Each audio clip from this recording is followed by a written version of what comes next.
My name is Joel and I'm a recovering addict. I'm going to run through all 12 steps.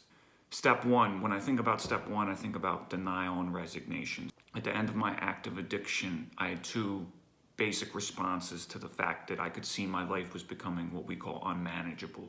I either denied that I had a problem, or I minimized, justified, compared myself to other people, or I would admit that not only was my using out of control, but I was also a broken person and I was not a good person. And that later I learned was resignation. So it was either denial or resignation. And in both cases, there was no possibility of change because obviously if you're denying the problem, you can't work towards a solution. And if you're resigned to the problem, there's no hope. So I believe the first step, the main meat of it, occurred before I even knew what a first step was. Once I was willing to stop using and actually go to a meeting, I had already completed a huge part of it, because just by the act of stopping, I was admitting to myself that there was some sliver of hope. Because under both denial and resignation, I was permitted to continue to use. But by stopping using, just as from a perspective of a rational actor, I had to at least believe that there was something there was some reason I should stop, because if there's no hope that I can stay stopped. A lot of times people want to talk about who and what their higher power is when they talk about step two.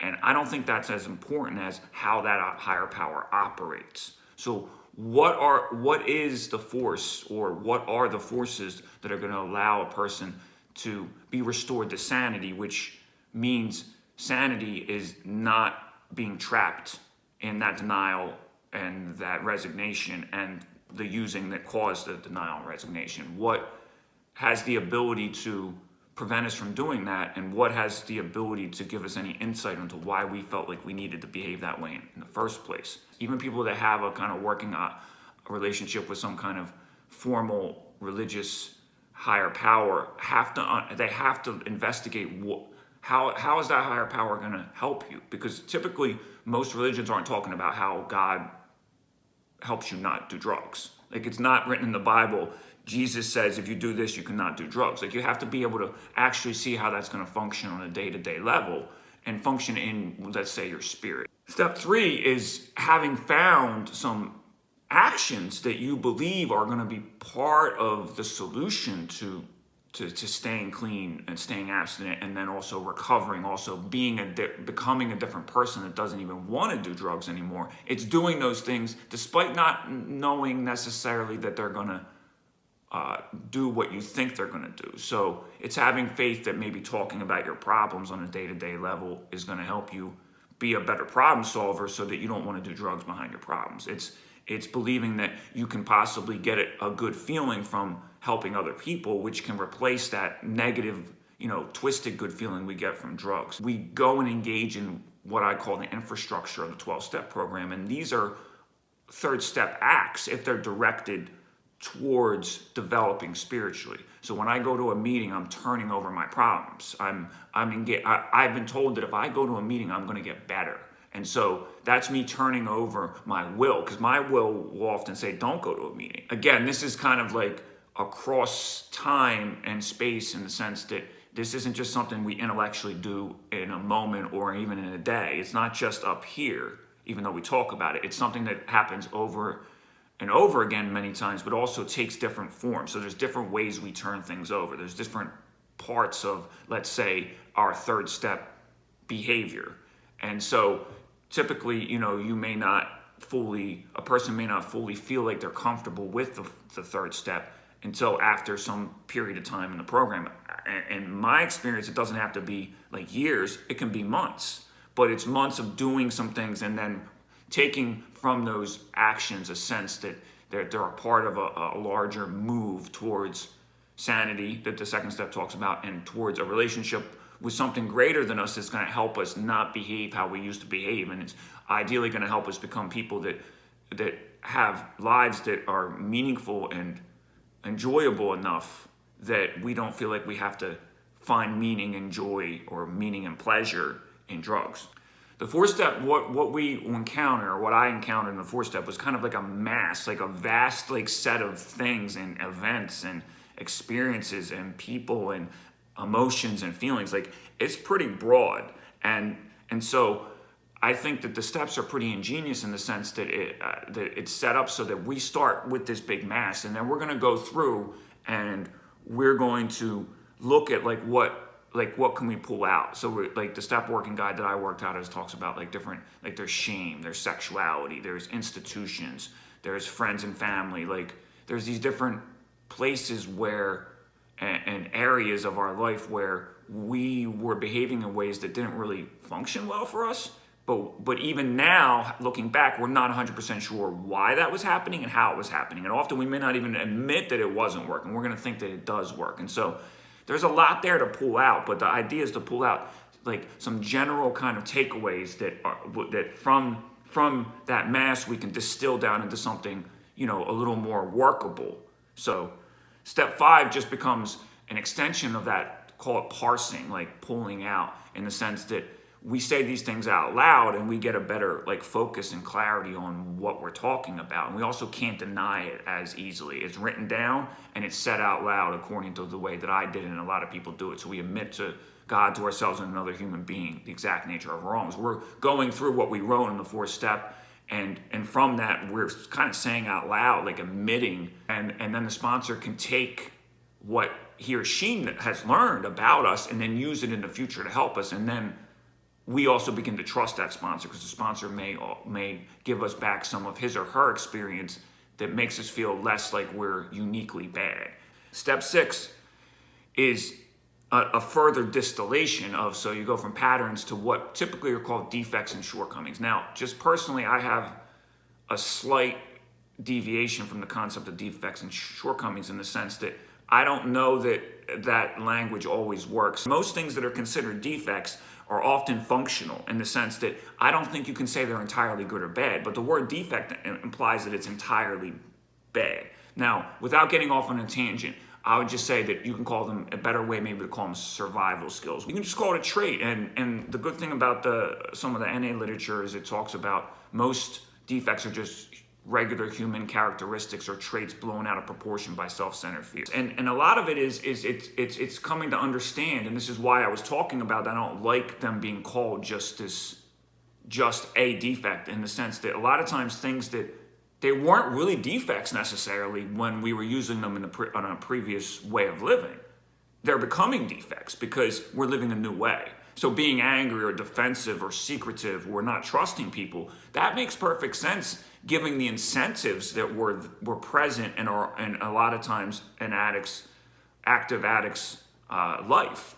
Now that they're not using and they're not around the same type of people, and they're trying to develop loving and trusting relationships, and they're trying to be relatively accepted by larger society and be responsible, these features, they become defects. So, but because they're so built into us because of the previous life, we have to kind of just have them happen and then kind of feel out what it's like to be like, well, that doesn't work.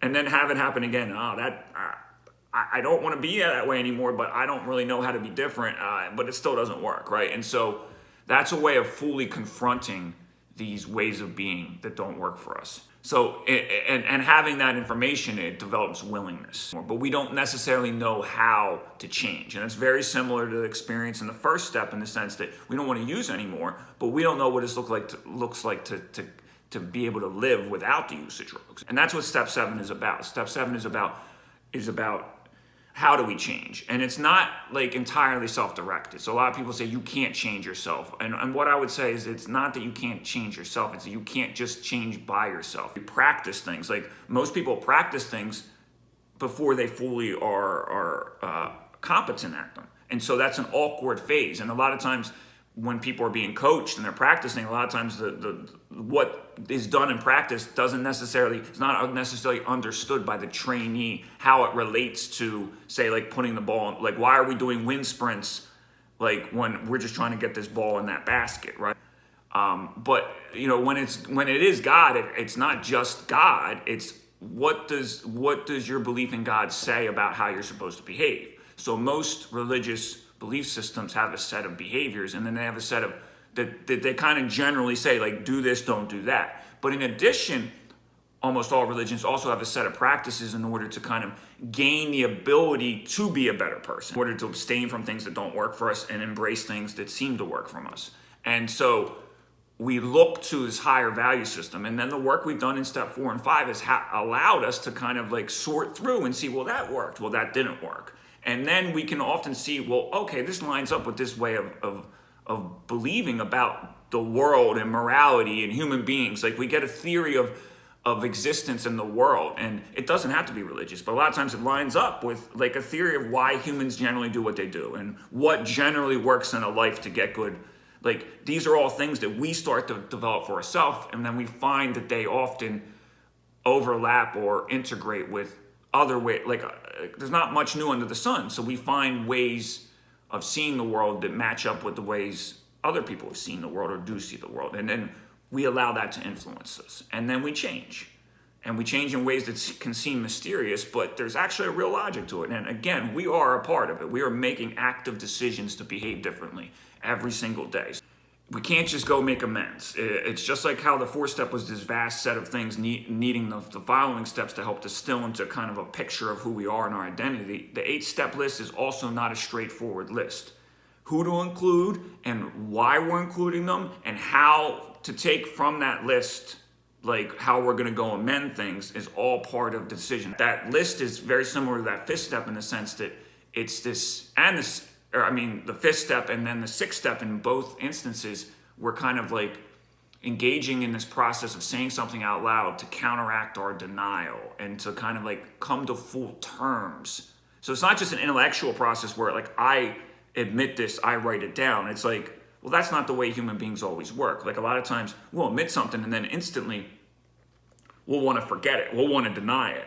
And we do this without our own consent sometimes. So we repress things. And so having it written down and then kind of sitting with it and then going over it with sponsor, it's like we're fully appreciating that we harmed these people. We're fully appreciating what kind of harm it was.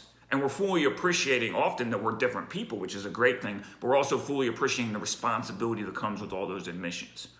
And so step 9, in the literature, it talks about 3 concepts that I don't need to reinvent the wheel because it's said beautifully: restitution, restoration, and resolution, the 3 R's. And some people say that we do the 9th step only for ourselves, and that's people taking a quote from our basic text, but I don't agree with that. I think that when we make amends, we're doing it for both ourselves and the other interested parties. Though the resolution piece is often for ourselves in the sense that people talk about closure, like talk about needing to understand why things happen, which goes hand in hand with that value system, the set of beliefs that I talked about in referring to step 7, that in order to kind of have a larger theory of how the world works, in order to inhabit that world and operate in it, sometimes we need to make peace and understand, like, well, was this conflict? Like, why did this relationship break? Like, why don't I talk to one of my parents? Like, that's the resolution. But the other times it's just resolving a problem. Like, it's resolving you're resolving maybe the bitterness in both parties, but often you're resolving you're hoping that the other person can resolve their bitterness at what we did to them, right? Restoration is often trying to, if something is resolved, then you can restore it. So bringing old relationships back into being, essentially, healing them, and so allowing them to function again. And restitution is what it sounds like. So it's like providing something that had been taken away. So usually it's financial, but there's going to be restitution of, say, peace of mind. So if we've robbed our loved ones of their peace of mind and their sleep, we can we do a form of restitution. Although that sounds a whole lot like restoration. Anyway, these things bleed over into each other, but you get the point. So apologies are powerful. And like people will say that like amend is not, the word amends isn't apology. It's not, but apologies is part of the amends process. And so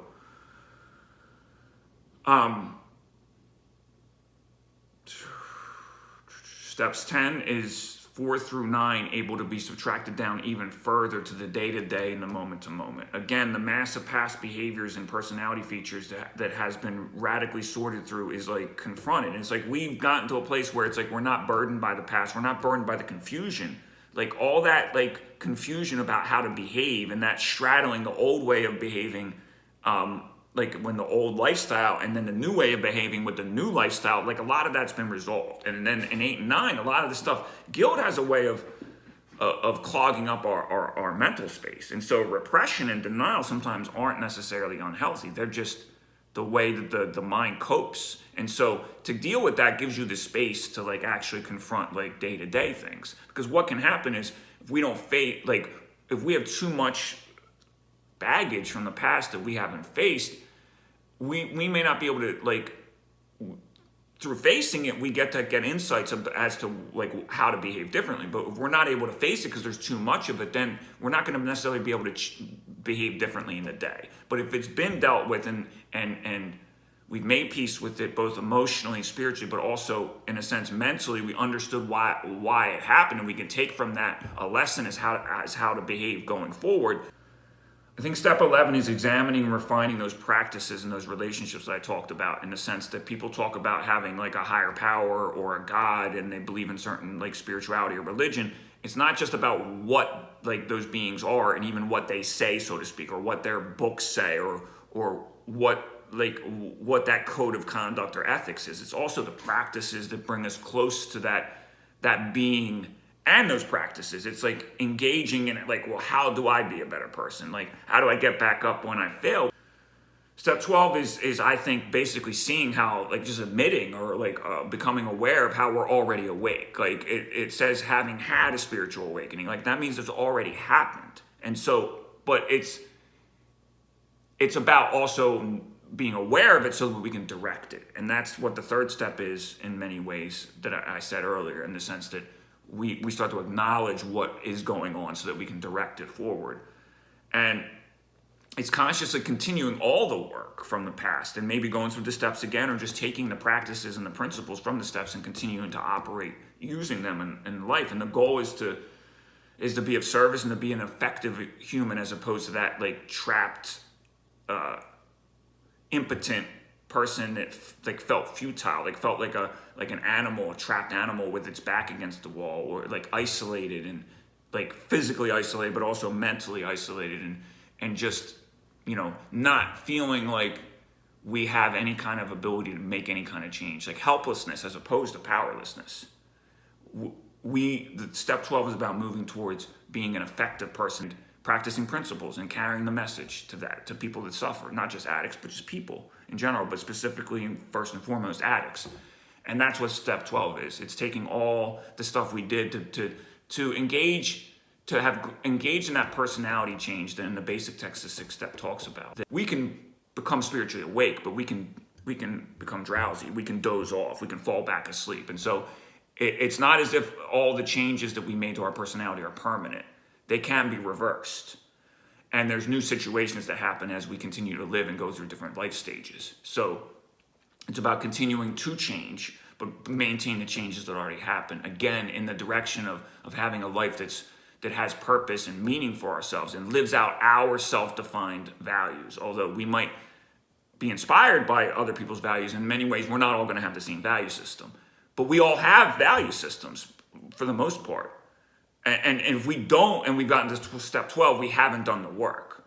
Like, because that's literally what we're doing. We're developing a value. So we're developing a personality that's different. We're developing a value system. We're developing a set of practices. And if you put all those things together, that's self connected to higher power. Like, that's literally what that is. Everything I just talked about is contained within that space. And so that's what step 12 is engaging in living out a value system that we've created and using the personality that has been shaped away from the thing that didn't work that brought us here in the first place. So that's what. Thank you.